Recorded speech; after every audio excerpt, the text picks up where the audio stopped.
Yes, it connected. Finally, let's go! 1994年4月20日，北京中关村一条64K 的国际专线悄然接通。那一刻，没有人知道这根细如发丝的数据线将在此后30年里彻底重塑10几亿中国人的生活方式、社交习惯，甚至思维模式。从那个在互联网上没人知道你是一条狗的匿名黄金时代，到今天算法比你自己更了解你的信息茧房；从天涯论坛上逐段盖楼的激变，到短视频里15秒划走的麻木，中国人经历了人类历史上最剧烈的数字化迁徙。这是一部关于连接与断裂、狂欢与失语、理想与幻灭的历史。在这30年里，我们建造了无数座数字广场，又亲眼看着它们一座座坍塌或被改造。天涯死了，猫扑凉了，人人网卖了，而新的平台仍在不断崛起。我们得到了全世界，却可能正在失去彼此对话的能力。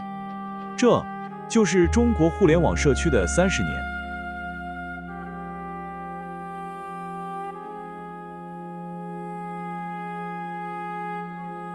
中国互联网社区的雏形，实际上孕育于全功能接入国际互联网之前的史前时代。这一时期的网络连接具有极强的工具理性色彩，主要服务于科研与学术交流。但正是这种高门槛的准入机制，为中国早期网络社区奠定了浓厚的技术精英主义与理想主义基调。1987年9月20日，中国向德国发送的第一封电子邮件写道：越过长城走向世界 ，Across the Great Wall, we can reach every corner in the world。这不仅是一次技术测试，更是一种文化宣言，预示着中国网络社区从诞生之初就承载着与世界对话的宏大愿景。1994年4月20日，中国通过一条64K 国际专线全功能接入国际互联网，这一标志性事件被广泛视为中国互联网时代的开端。随后，4大骨干网的互联互通成为虚拟社区得以诞生的物质基础。1996年1月，中国公用计算机互联网 ChinaNet 正式向全社会提供接入服务，随后与中国科技网 SysTNet、中国教育和科研计算机网 CERNET、中国金桥信息网 ChinaBN 实现互联。这种物理连接的完成，打破了科研院所的信息孤岛，使得跨地域、跨行业的社会性交流成为可能。但在1997年之前，中国网民数量仅为62万，且高度集中在科研人员、高校师生及电信系统内部人员中。这种用户画像的同质性，使得早期的网络社区呈现出一种类似雅典学院式的氛围，理性克制且充满了对新技术的崇拜。在万维网 WW 普及之前，基于 Telnet 协议的 BBS 电子公告板及基于电话线拨号的点对点网络 CFIDO 中国惠多网，承载了中国第一代网民的社交需求。这一时期的社区形态带有强烈的部落化特征，用户通过复杂的指令代码进行交互，技术门槛成为筛选社区成员的天然过滤器。CFIDO 作为中国互联网民用化之前的地下网络，汇聚了当时中国最顶尖的计算机爱好者，马化腾、裘伯钧、雷军等后来的互联网商业巨头，彼时皆以站长的身份活跃于此。CFIDO 的文化内核是极客精神与互助伦理，战友之间不仅仅是信息的交换者，更是技术信仰的共同体。这种小圈子文化强调技术共享、非盈利性及对规则的自发尊重，形成了中国互联网社区最早的自治传统。随着 CERNET 的建设，高校 BBS 迅速崛起，成为中国互联网社区的第一个高峰。1995年8月8日，清华大学的水木清华 SMS Burbus 正式上线， IP 地址 166.111.11.11， 成为了无数理工科学生的精神图腾。在那个带宽珍贵、上网需要物理接入的年代，连接本身曾是一种神圣的仪式。对于清华及周边高校的学生而言，进入机房并非一种常态，而是一种特权。学生们往往需要在机房外排队数小时，只为了争取到那1小时的终端使用权。这种物理上的稀缺性极大地过滤了用户的行为模式，没有人会在那个年代刷屏。每1分钟的在线时间都必须用于高强度的信息获取或输出。早期的水木清华采用 Telnet 协议，黑底绿字的命令行界面天然地将非技术用户挡在门外。这种技术门槛造就了一个高度同质化但智力密度极高的社区。用户在简陋的界面中用 ASCII 字符绘制近战画面，用纯文本进行深度的学术与社会议题辩论。在这里 ID 的声望不取决于颜值或滤镜，而取决于代码能力与逻辑思辨。水木清华站建立了极为严谨的版务管理制度，从账号注册、发帖规范到版主选举，不仅模仿了现实社会的民主意识规则，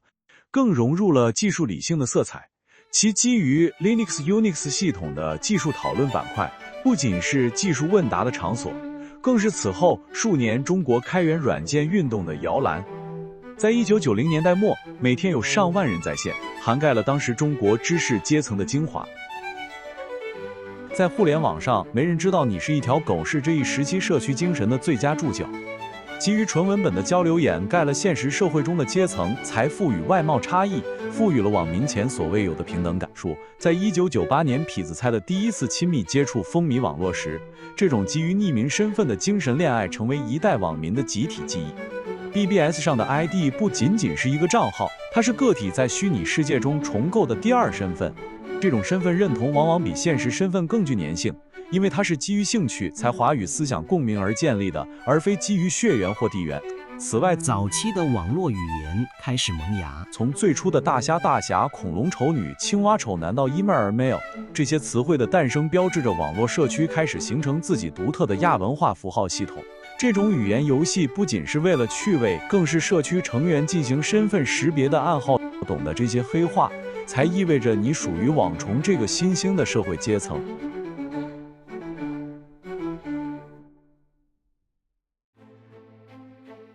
1999年至2008年是中国 BBS 发展的黄金10年。随着家用电脑的普及和 ADSL 宽带的广泛接入，互联网用户从几十万激增至数亿。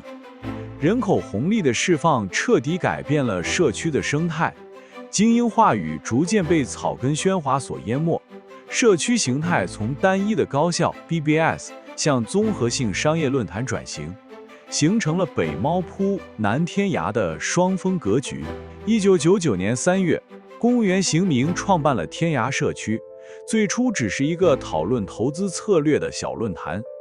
然而它很快演变为涵盖观天茶社、国际观察、煮酒论史、杂谈等高质量板块的综合社区，成为 PC 时代中国互联网流量与影响力的巅峰。2003年，天涯日访问量达到2000万次，而彼时中国网民总数约为7950万人。在2005年前后的鼎盛期，天涯的注册用户已达1.3亿。天涯的核心竞争力在于长帖，这种动辄数万字、连载数月甚至数年的深度文本内容，孵化了中国最早的一批知识型网红与现象级 IP。没有任何一个案例比明朝那些事儿的连载更能体现天涯煮酒论史板块的生态张力。2006年3月，ID 为当年明月本名10月的海关公务员，开始在天涯连载这一历史长文。不同于传统史书的枯燥，他用极其口语化，甚至带有周星驰式幽默的笔触，重构了明朝历史。当年明月的连载并非单向发布，而是一场直播。天涯网友的每一次点击和回帖，都成为了作者更新的动力。数以百万计的网友每天守在电脑前追更，这种高频的互动迫使作者保持高质量的输出，同时也让读者产生了强烈的参与感。他们不仅是读者，更是历史解释权的共同构建者。随着连载的爆火，争议随之而来。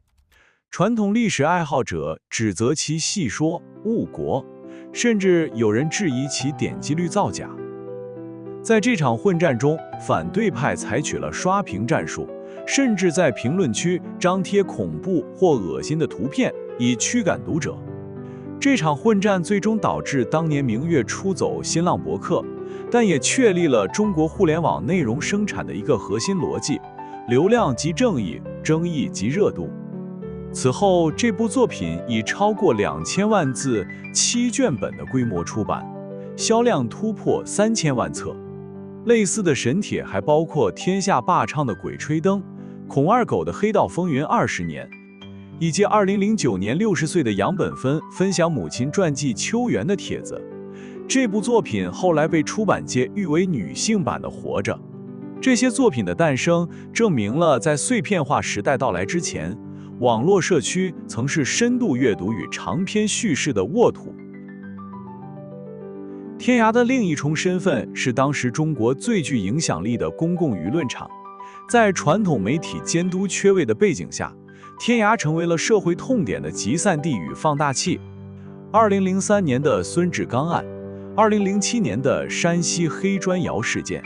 ，2008年的周九更天价烟事件等，其舆论发酵往往始于天涯的一个帖子通过版主的置顶与加精机制引发全站关注，进而倒逼传统媒体跟进，最终推动现实世界的司法介入或政策改变。在周九更事件中，天涯网友通过对一张新闻照片的像素级分析，识别出这位南京官员抽的是1500元一条的95至尊香烟，戴的是江诗丹顿手表，与其工资收入极不匹配。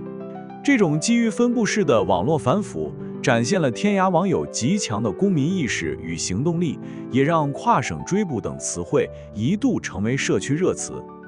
折射出网络监督与现实权力之间的激烈博弈。与天涯的严肃厚重不同，1997年成立的猫扑代表了中国互联网的另一面，娱乐解构与亚文化。猫扑最初是游戏社区，汇聚了大量主机游戏玩家。随着用户泛化，其核心板块大杂烩逐渐确立了不分主题，只求有趣的基调。猫扑创造了大量早期网络流行语，如 BT 变态，指超乎常理的强大或奇特。YY 意淫，指不切实际的幻想。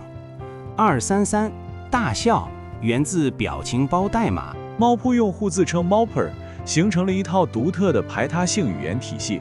这是后来圈层文化的早期雏形。猫扑更是神丑文化与网红经济的发源地。芙蓉姐姐的 S 型曲线，犀利哥的流浪时尚，奶茶妹妹的清纯照片，皆通过猫扑的病毒式传播红遍全网。这种基于图片和短文的视觉冲击，预演了后来的微博和短视频逻辑，证明了注意力本身就是一种可变现的资源。猫扑也是中国互联网人肉搜索 Human Flash Search 概念的诞生地。2001年的微软陈自尧事件被认为是人肉搜索的鼻祖。2006年的虐猫事件则将这一模式推向高潮。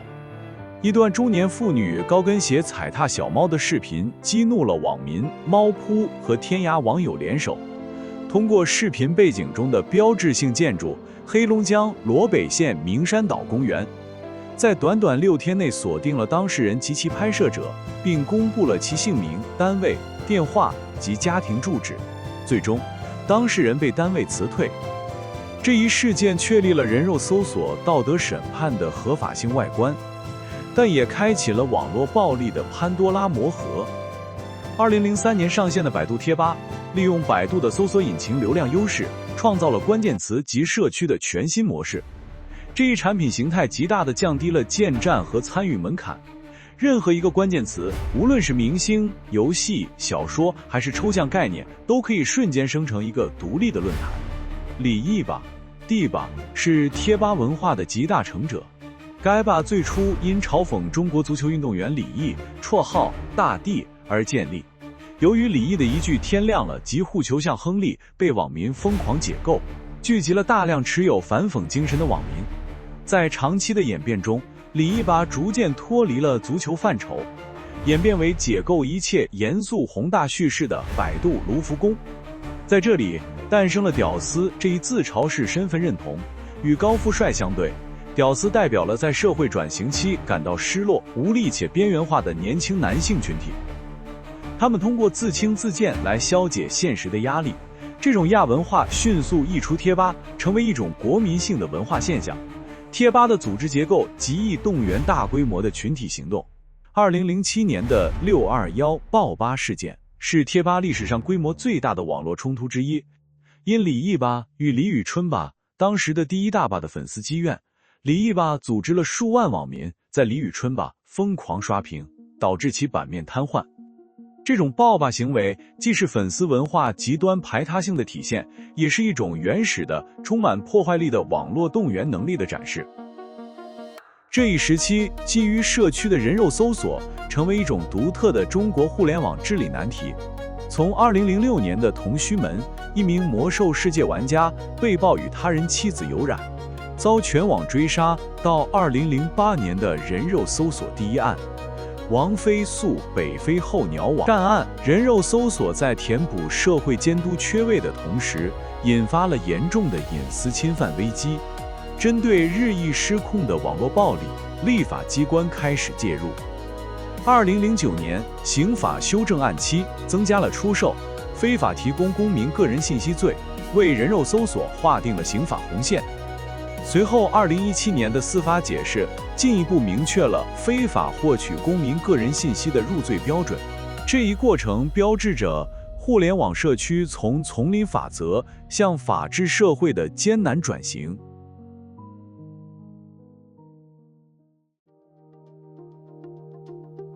2009年，随着3G 牌照的发放和智能手机的兴起，中国互联网进入移动化转型期。这一时期，传统 BBS 在微博的冲击下走向衰落，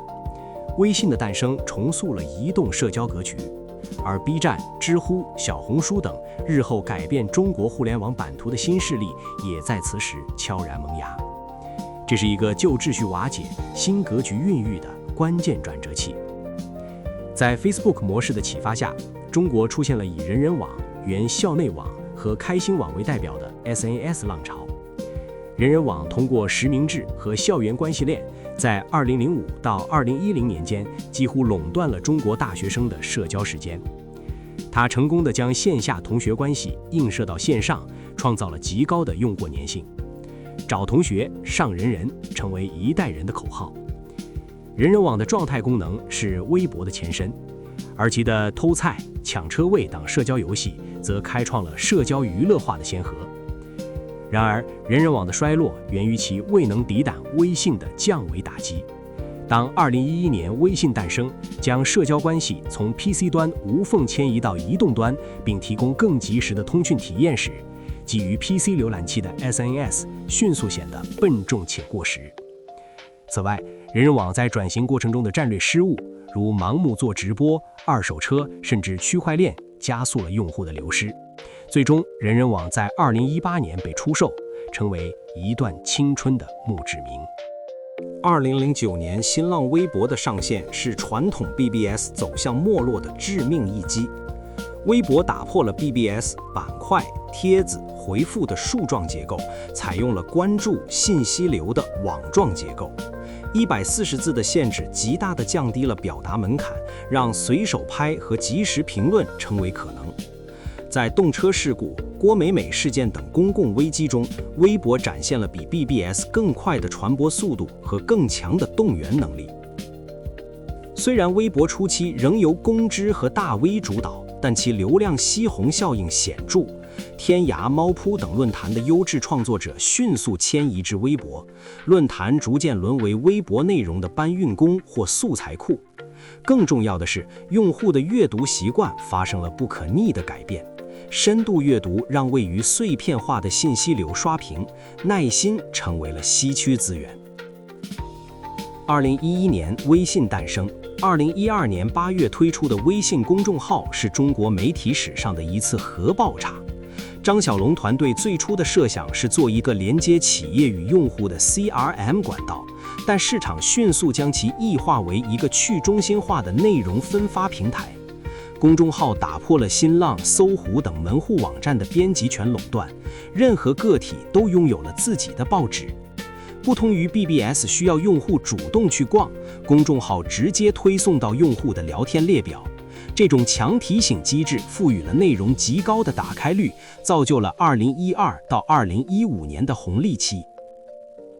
朋友圈的出现彻底杀死了 BBS 时代的围观文化。不同于微博的广场式传播，朋友圈的内容仅对双向好友可见。信息的流动依赖于熟人信任背书，这虽然减少了网络暴力的直接冲击，但也极大地加剧了回音室效应。朋友圈的分组可见功能，使得年轻人与父母生活在两个平行的数字宇宙中。父母转发的养生谣言与子女转发的丧文化互不干扰，但也互不理解。这种私域的封闭性为后来算法推荐平台的崛起留下了巨大的市场空白。用户渴望逃离熟人社交的压力，去看看更大的世界。在 BBS 大溃败的浪潮中，豆瓣依靠独特的书影音兴趣架构和去中心化的小组机制幸存下来。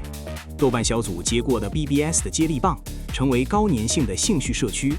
与贴吧的开放性不同，豆瓣小组往往设置了较高的入组门槛，比如审核暗号，形成了一种高纯度的私密社区氛围。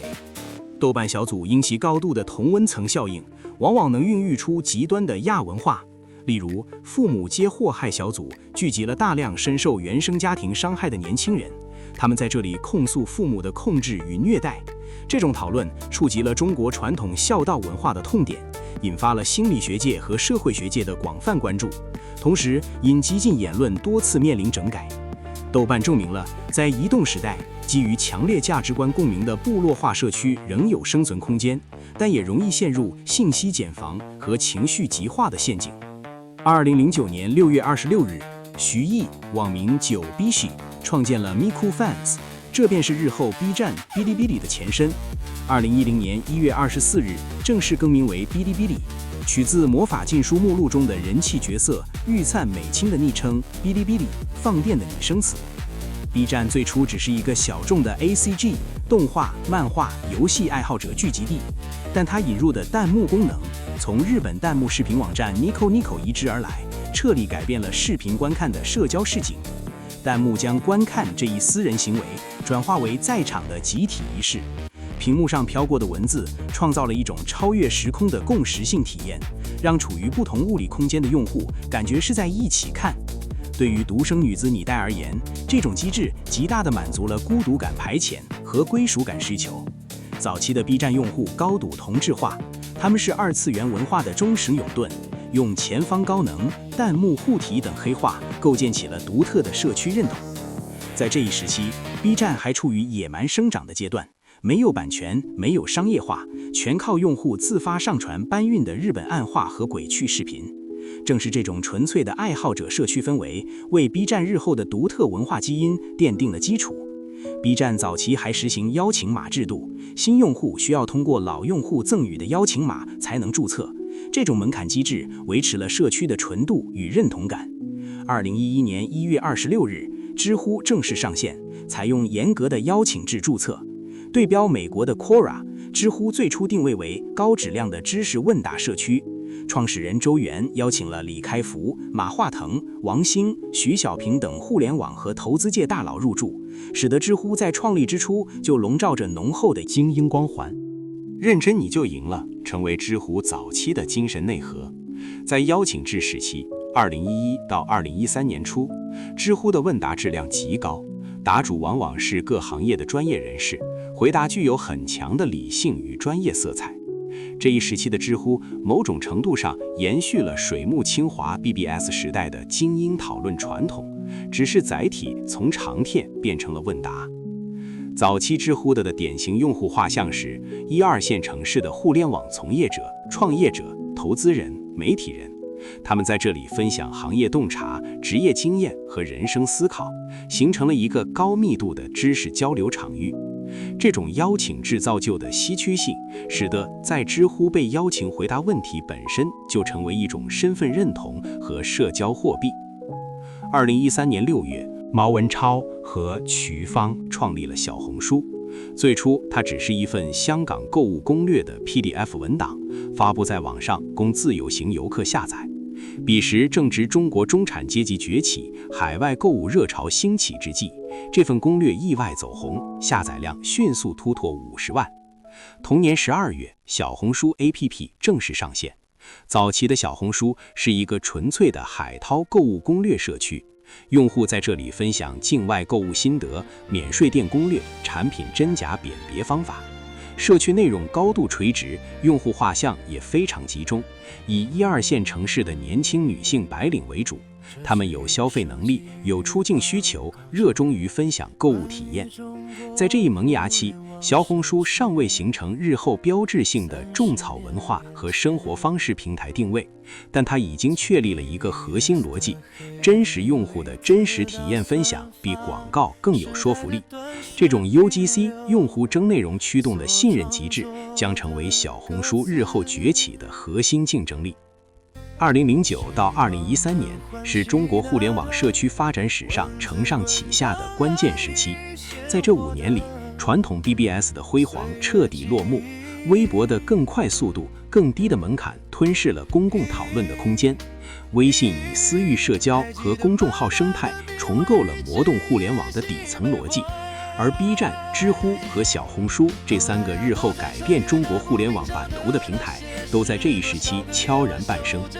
它们在诞生之初有着惊人的相似性，都从小众垂直领域起步，二次元、知识问答、海淘攻略，都采用了某种形式的门槛机制、邀请码、邀请制、特定用户群体，都在早期维持了高度的社区纯度和文化认同。这种小而美的起点，将在下一个时期面临破圈和扩张的挑战，而这正是下一部视频的主题。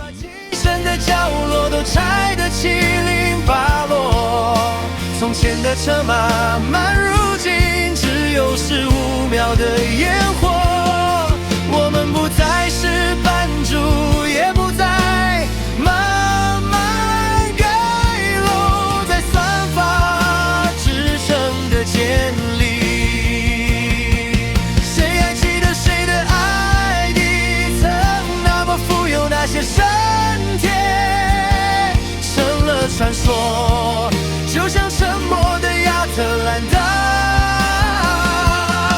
我们在细细的洪流里竟成了沉默的哑巴，再也回不去了那个曲终心化的梦。朋友圈拍下了门，只有点赞才随波逐流，还有一群人躲在豆瓣的小组里，修补缺口，像是在数字的荒原守着最后的一座楼。至今那段岁月，那些不死的代码，与骨头在互联的海洋变成群岛之后。